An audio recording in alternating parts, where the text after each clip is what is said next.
Assalamualaikum warahmatullahi wabarakatuh dan salam sejahtera. Pada hari ini, kami akan membentangkan tutorial minggu ke-9 iaitu yang bertajuk sanitasi daging. Berikut merupakan butiran ahli kumpulan kami yang terdiri daripada gambar, nama penuh, dan angka giliran. Jadi pada hari ini kami akan membentangkan beberapa aspek yang dimulai dengan pengenalan, kemudian disusuli dengan isu sanitasi daging, seterusnya penyediaan, penjualan, pengangkutan daging. Yang keempat, kesan-kesan tidak mengamalkan sanitasi daging dan yang terakhir ialah rumusan. Saya, Alia Sarah binti Rosli, akan memulakan pembentangan dengan pengenalan. Baiklah, sebelum kita mendalami tajuk sanitasi daging dengan lebih mendalam, penting untuk kita mengetahui terlebih dahulu apakah yang dimaksudkan dengan sanitasi itu sendiri. Baiklah, sanitasi dalam perkataan Latin bermaksud sanitas yang memberi makna sihat. Konsep sanitasi diaplikasikan dalam industri makanan untuk mewujudkan keadaan yang bersih dan sihat.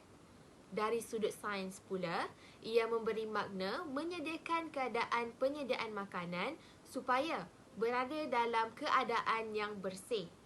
Ia juga merangkumi makanan yang perlu dikendalikan oleh pengendali makanan yang sihat. Malah, adalah perlu untuk mengelakkan dari berlakunya kontaminasi oleh mikroorganisma yang disebabkan oleh makanan yang tercemar serta mengurangkan pertumbuhan mikroorganisma. Selain itu, proses sanitasi juga merupakan proses yang memastikan seluruh pengoperasian yang melibatkan makanan dan persekitaran dalam keadaan yang bersih dan selamat. Misalnya seperti kawasan pemprosesan, kawasan penyediaan, kawasan pengendalian dan kawasan penyimpanan. Baiklah rekan-rekan, seterusnya saya Ain Mardia binti Zainuddin akan mengambil satu contoh isu berkaitan dengan sanitasi daging yang berlaku di negara kita, yaitu isu keracunan makanan di Sekolah Kebangsaan Tualak, Kuala Nerang di Kedah. Kes keracunan makanan yang membabitkan 16 orang murid prasekolah di Sekolah Kebangsaan Tualak, Kuala Nerang, Kedah disyaki berpunca daripada daging yang digunakan untuk bahan masakan nasi goreng. Pengarah Kesihatan Kedah, Datuk Dr. Norhizan Ismail dalam kenyataannya berkata, siasatan awal oleh Pejabat Kesihatan Daerah Padang Terap mendapati keracunan makanan disyaki akibat penyediaan daging yang kurang memuaskan. Dalam kejadian 8 Januari 2016 itu, 8 murid lelaki dan 8 murid perempuan berusia 5 hingga 6 tahun mengalami gejala muntah-muntah, demam, cirit-birit serta sakit perut setelah memakan makanan yang disediakan oleh pihak sekolah. Pejabat Kesihatan Daerah Padang Terap menerima makluman kejadian itu daripada unit kecemasan Hospital Kuala Nerang kira-kira jam 11 malam. Dr. Norhizan berkata, hingga jam 5 petang Khamis sebanyak 10 daripada 16 pelajar mendapat rawatan di unit kecemasan Hospital Kuala Nerang. Daripada 10 pelajar terbabit, 7 dimasukkan ke ward dengan 3 dirawat sebagai pesakit luar. Mereka yang terlibat dengan penyediaan makanan katanya juga telah diberikan nasihat mengenai cara penyediaan makanan yang betul. Saksikan sedikit bingkisan dari berita RTM mengenai isu ini. Dalam kejadian Khamis lalu itu, 8 murid lelaki dan 8 murid perempuan berusia 5 hingga 6 tahun mengalami gejala muntah-muntah, demam dan cirit-birit serta sakit perut setelah memakan makanan yang disediakan oleh pihak sekolah. Pejabat Kesihatan Daerah Padang Terap menerima makluman kejadian itu daripada unit kecemasan Hospital Kuala Nerang. Mereka yang terbabit dengan penyediaan makanan katanya juga telah diberi nasihat mengenai cara penyediaan makanan yang betul. Assalamualaikum dan salam sejahtera. Saya, Azorina binti Sidi, akan meneruskan pembentangan untuk menerangkan tentang salah satu aspek dalam sanitasi daging, iaitu dari segi penyediaan daging.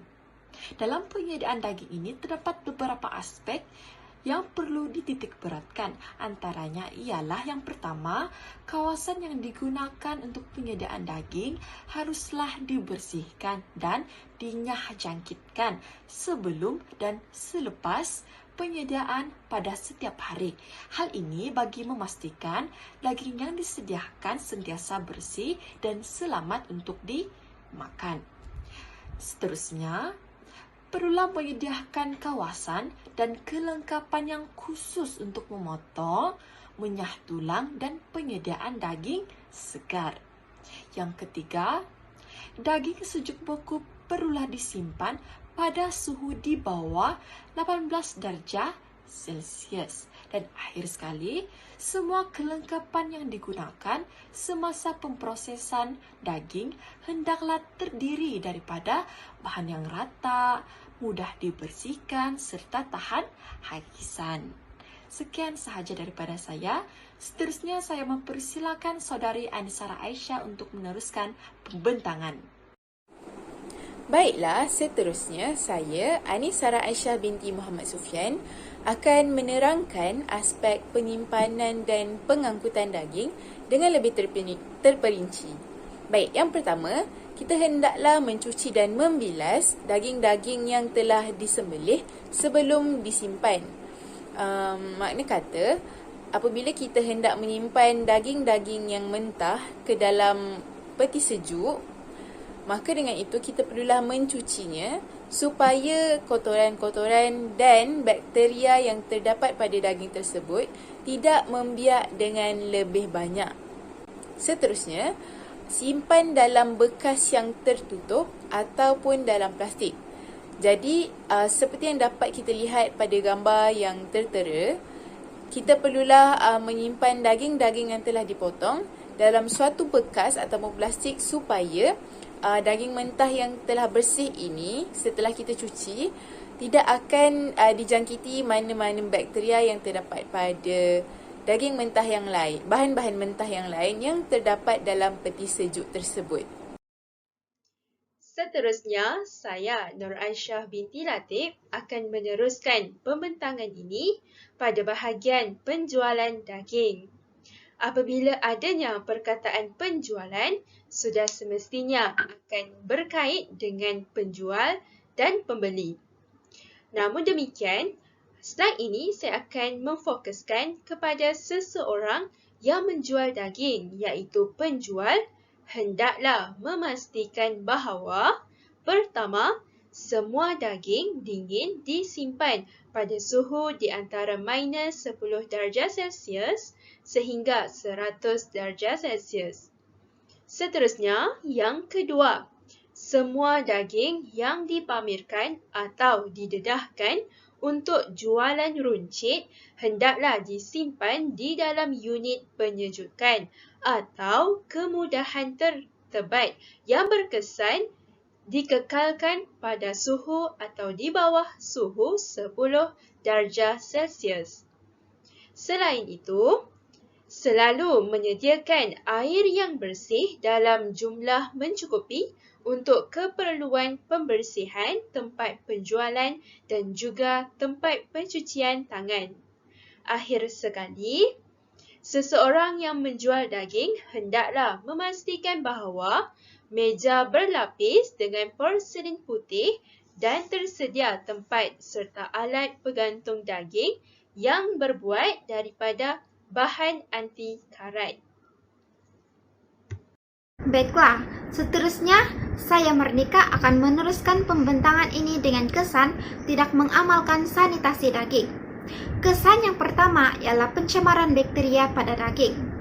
Daging yang tidak disanitasi dengan baik akan tercemar dengan bakteria seperti E. coli dan Salmonella, yang seterusnya akan menyebabkan kesan yang kedua, yakni keracunan makanan akibat daripada pengambilan daging yang tercemar. Individu yang mengambil daging yang tercemar akan mengalami simptom-simptom keracunan makanan seperti loya, cirit-pirit, pening, dan banyak lagi. Serta perlu diingatkan bahwa keracunan makanan ini boleh menyebabkan gas kematian. Akhir sekali, kesan yang ketiga ialah pencemaran silang. Pencemaran silang ini boleh menyebabkan penyebaran bakteria dari daging yang tidak disanitasi dengan baik ke makanan lain, peralatan seperti pisau dan papan pemotong daging, dan kawasan yang digunakan untuk memotong daging tersebut seperti meja dan sinki. Akhir sekali, rumusan. Berdasarkan perkongsian daripada ahli-ahli kumpulan sebentar tadi, benarlah pengawasan terhadap daging adalah sangat penting. Pengawalan kebersihan dan keselamatan dengan mengamalkan prinsip kebersihan semasa penyediaan dan penyimpanan makanan juga adalah sangat dituntut supaya pencemaran makanan tidak berlaku. Di samping itu, sifat daging yang mudah rosak seharusnya dikendalikan dengan sebaik mungkin bagi mengelakkan penyebaran bakteria dan keracunan makanan.